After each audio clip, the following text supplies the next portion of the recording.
Morning folks, I've been invited to look at this Ransomes 1001 combine in this barn in the Cotswolds, and the fella who owns it commented one of my videos in the summer, when I was actually harvesting with my Gleaner, and it got talking and it turned out he had this 1001, and I've been meaning to come and see it this whole time, and like obviously just today I've had the chance to come over and have a look at it, and he's been kind enough to let me do a video of it, and hopefully we'll have it running in a second. Well, we'll have the engine running in a second, but the main threshing belt's missing off of it. I'll introduce you to the owner in a minute, and I'll just have a look in here. It's the back end. So yeah, and yeah, if we walk around here, I think if we go around this bit, yeah, we'll show you this here, and I'll just have a quick look at the engine, and then we'll just ask you a few questions around there. John Smith and Son. That's the 6-cylinder engine. Bit of a beauty, that one. But yeah, this is the owner, Paul. Hello. He's kindly let me come and have a look at this combine. So he's just going to talk a little bit about how he ended up with it and a little bit of his history. Basically, I come from a farming family, and I'm still farming myself now. My grandfather had a farm in Berkshire, which was luckily between Oakes Brothers at Hungerford and John Wilder, who had a depot in Reading and a depot in Wallingford. Oakes Brothers sold a lot of Ransomes combines, and they ran Ransomes combines. Firstly a 902, and then later my father had a 1001, hence why I've always been interested in 1001s. This 1001 I bought from a farm sale at Cyresham in about, we believe, 1993 to 1994. It was a 90-acre farm. They were retiring, and it was very much still in use, so it came straight from work. I bought the combine for essentially scrap money. The gentleman who'd owned it before me had bought it from high up on the Cotswolds in Gloucestershire, hence why it's supplied by Smith and Sons. It had never been registered.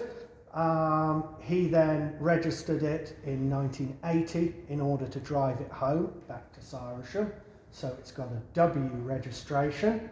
And as I say, I bought it, I drove it back from Cyresham back to the Cotswolds here, and it's been tucked away in the shed ever since. Richard has filmed other 1001s, and this is the 6-cylinder one, and they sound fantastic. Yeah, they do, yeah. And we'll start her up in a minute. So yeah. if you want to, it's the 10-foot cut, which I believe was the standard cut for them. Yeah. It's got the crop lifters. They did have a 12 as an Yeah, option, somebody was saying, but that would be quite a thing, wouldn't it, with a 12? The Cavalier had a 14. Yeah, well, originally that one I had, that Saracen I had, apparently originally had a 16 on it.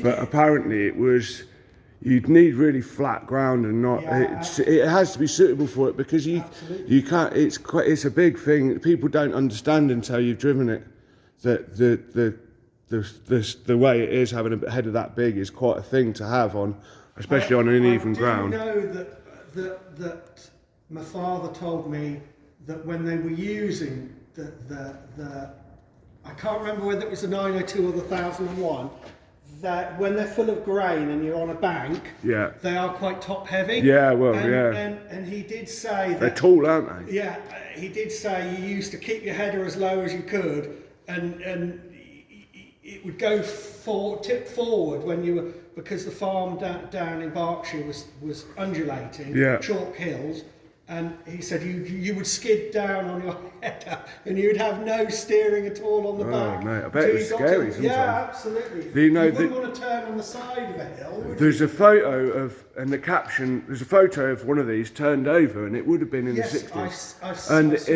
It's actually at Middleton Stoney where the PA Tonys. Yeah, that's what because the caption says. PA Tonys were Ransomes combine. Yeah, well they were, and they would have sold a lot of them. And I don't know him, because I never met him, but the bloke who started it is at Peter Turney. Yeah. I knew his son, both his sons, because I worked there for a while, and I think it's Peter Turney looking at it, thinking, "Oh dear, what are we going to do?" But I mean, can you imagine? I mean, they've got the engine in between at the front there, which helps a lot. But can you, like, obviously with the Ato one was the only one they did with it on the back. The 3-cylinder. Yeah, well, it had a small, I think it's a small 4, wasn't it? It was really tiny. Oh, was it? Yeah, it was only a 40 horsepower engine. But I mean, like I say, I mean, thank you for letting us come and look at it. And yeah, really fascinating combine. I mean, I have seen a few of these now. I was seeing a 902 with a 12-foot cut on it. That was in a video, but I seen it. It had a 12-foot on it, and that had been painted. That one. It sold at auction for about 400 quid about sort of 15 years ago. I heard about that. But yeah, a very interesting combine. And like I say, I hadn't mentioned, Cyrisham is near Silverstone, where the racetrack, the Formula 1 track is. And that is literally 3 or 4 miles from where I live. In fact, you used to be able, when the Formula 1 cars had bigger engines back in the 90s, when I was a child, in the summer, you'd hear the Formula 1 track, the cars going round, you'd hear them buzzing. And that's how close it is. But that's where this combine has spent most of its life working. And later working life. Yeah, well, later working life. And I would have loved to have seen it. But it's amazing what's in the countryside, in the farms, still exists, still about. But of course, you just don't hear about it. People don't obviously openly talk about it. But there's a lot of interesting kit still out there. And yeah, I'm thankful that I've come to see this one. And the thing that interests me a lot about the Ransomes is, obviously my favourites being the Gleaners. It's like the other end of the spectrum in the design, the layout, the engine's in the front, right underneath. The driving platform is obviously to the side and sort of like closer to the header a little bit maybe. And yeah, they're just very interesting combines, and they just sort of express a completely different idea in behind the combine design. Obviously with the traditional layout, with the drum being in the combine itself rather than in the trunking like a Gleaner, which is unusual in itself. But Paul's just gonna try and start the engine, and do you want to walk down to the back? Yeah, we'll walk down the back, and yeah. I'll start. Okay. Yeah.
Again, I just to express my thankfulness to Paul to letting us come down, and hopefully, you know, at some point in the future his plan is to get it running, so hopefully we will see it cutting some corn.